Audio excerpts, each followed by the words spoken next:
I want to tell you something interesting. Something we learned about laws of brachot. What's the issue? The issue is like this. It says in Shulchan Aruch that if a person ate something which is forbidden, asur to eat this thing, not allowed to eat it. Whether it's the prohibition is from the Torah or the prohibition is from the rabbis, doesn't matter. You're not allowed to bless on this thing, make a bracha, asur. And also, if it was, let's say, bread, you're not allowed to say birkat hamazon if it was bread. You cannot say birkat hamazon. Why? Because this thing is asur to eat. So what's an example of that? Let me give you an example to you understand. First of all, it could be that it's not kosher, but, bread is kosher. Usually, bread is kosher. But the thing is that sometimes also you could have bread, they didn't take the challah. If it was made by Jews, they didn't take the challah from the bread, asur to eat this thing, until you take the challah.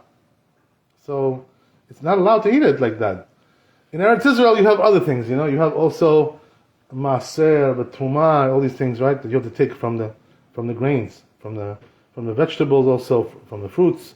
You have to take masrot, trumot. We don't have that here, but we do have challah, So challah is also important.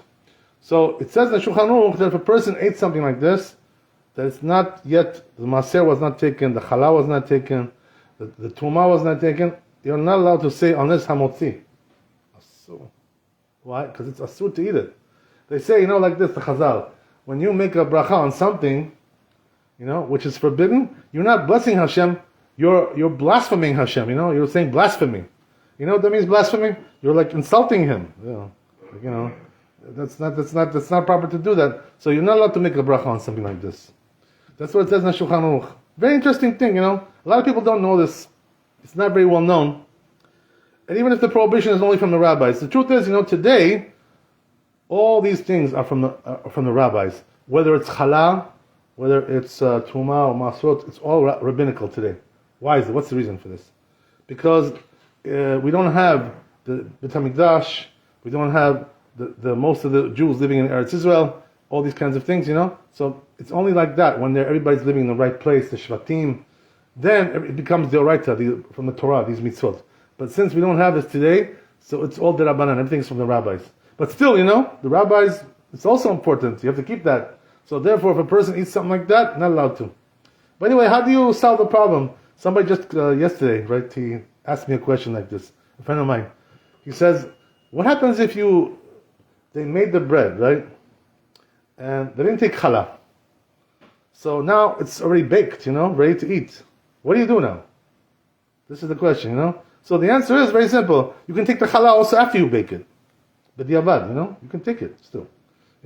Take a little challah, wrap it up, and throw it away, right? Whatever. Some people also burn it, they burn it also. Whatever it is, right? The point is, right, that you can still take challah even though it's already baked.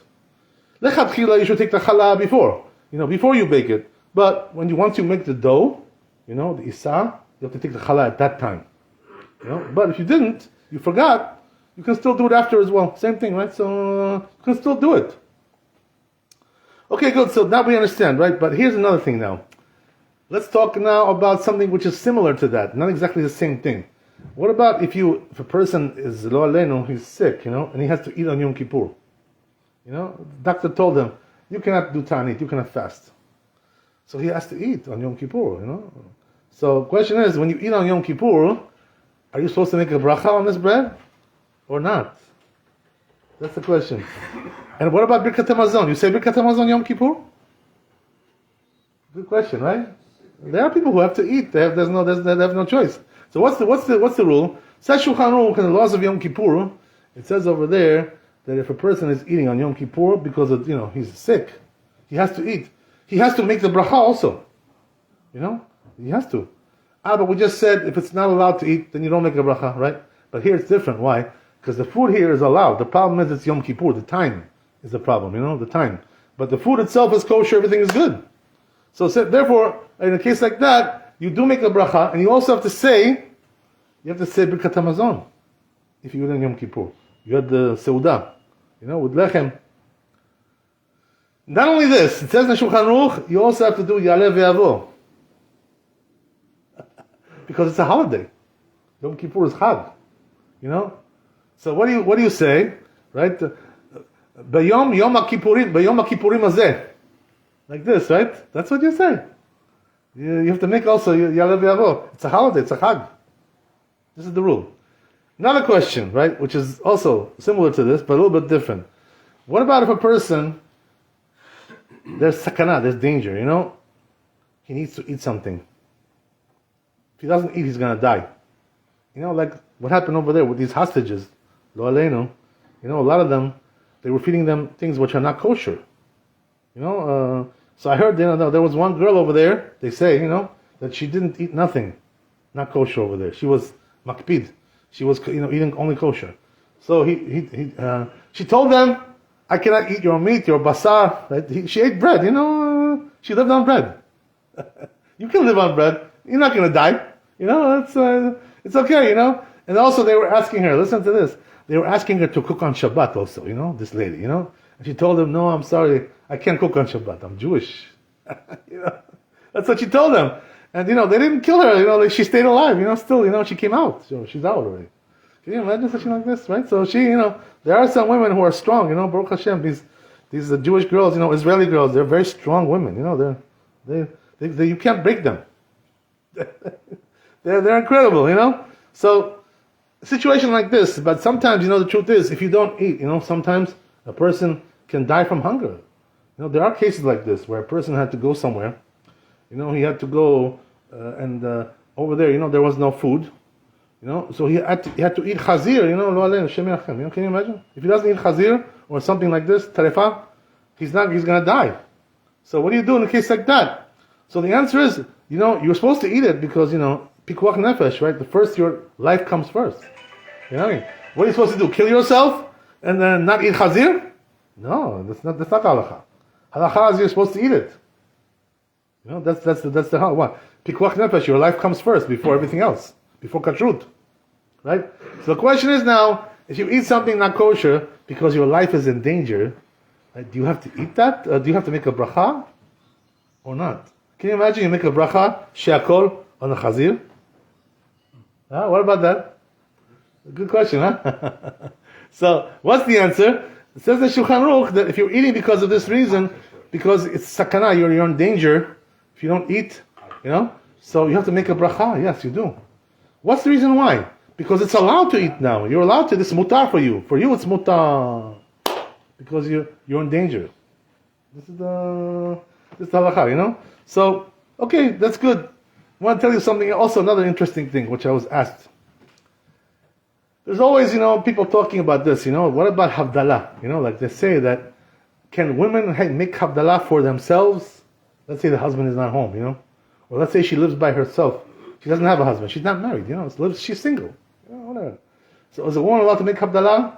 So this is the question, right? People are always talking about this, you know, sometimes.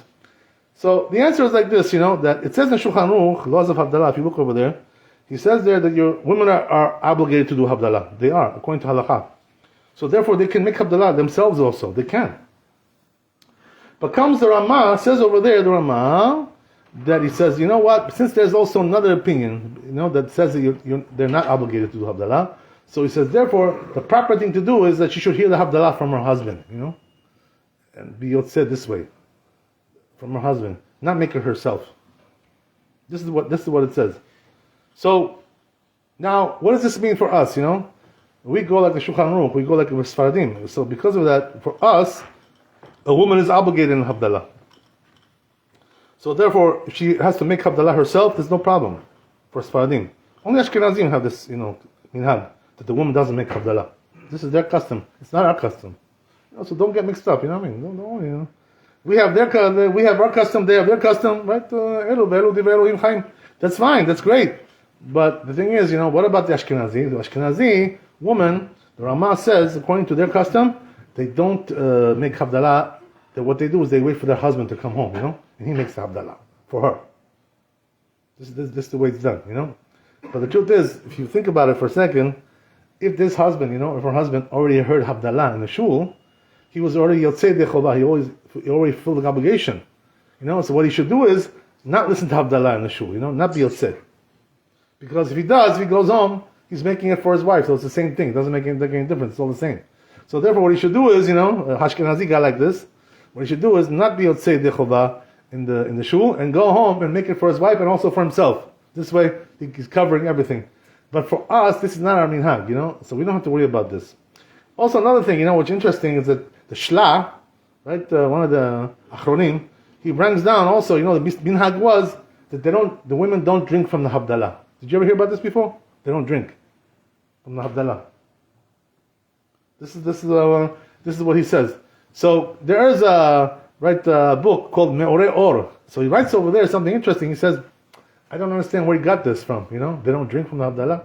He says, we do drink. We have no problem with that. The women do drink, and we have no issues with that. So it's probably, he says, because of the Ashkenazim. The Ashkenazim, they have the minhag like this, that they don't make Havdalah, the women, and also they don't drink also, the same thing, right? It comes from this minhag. So the rule is, right, that bottom line, right, what's halakha? Bottom line is like this, right? We, Sfaradim, the women do make Havdalah if they need to, no problem. And also they drink it. Because once you make Havdalah, you have to drink it. There's no way to say, okay, I'll make Hamavdil ben the right Kodesh Lechol and put it down, and to throw it away. You can't do that. That's true. Somebody has to drink it. It could be a grape juice. Yeah, sure, grape juice, yeah. Grape juice is fantastic. I tell you, that Maran Rabbi Shalom, he used grape juice, for everything. When he was older, he never drank wine. He didn't like it. It was too strong for him, too much. He's an old man, he wants something lighter. So he never drank wine, always grape juice for everything. For Kiddush and also Arba Kosot. Pesach. Drank grape juice, man. He's older, can't do it. So older people have a different kind of a thing in their body. They have a different mechanism. They have a different metabolism. So that's, I meant, for grape juice, by the way, in Halakha, grape juice is wine. Same thing, right? There's no difference, we don't have anything like this in Halakha, grape juice. No such a thing like that. When it comes from the grape, you squeeze it, that's called wine. The only difference is there's new wine and there's old wine, New, that's aged wine, but it's all called wine, according to Halakha. So of course, grape juice is wine. No question. Yeah, so the rule is like this, bottom line. For us as Sfaradim, the woman can make Havdalah and she can also drink from the cup, no problem. We have no problems with this. What about the Ashkenazim? The Ashkenazim, what they do, as we said, right, that they wait for their husband to come, and he makes the Havdalah for her and also for himself. What if she's single? That's it, exactly. That's exactly what I want to say. He knows everything.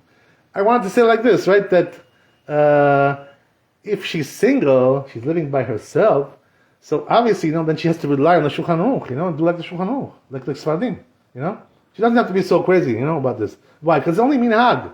It's not the majority of the poskim say women are obligated in Havdalah. So therefore, she can rely on that too. Just the minhag is by Ashkenazim that she waits for her husband, but she has no husband, Bezat Hashem, she'll get married soon.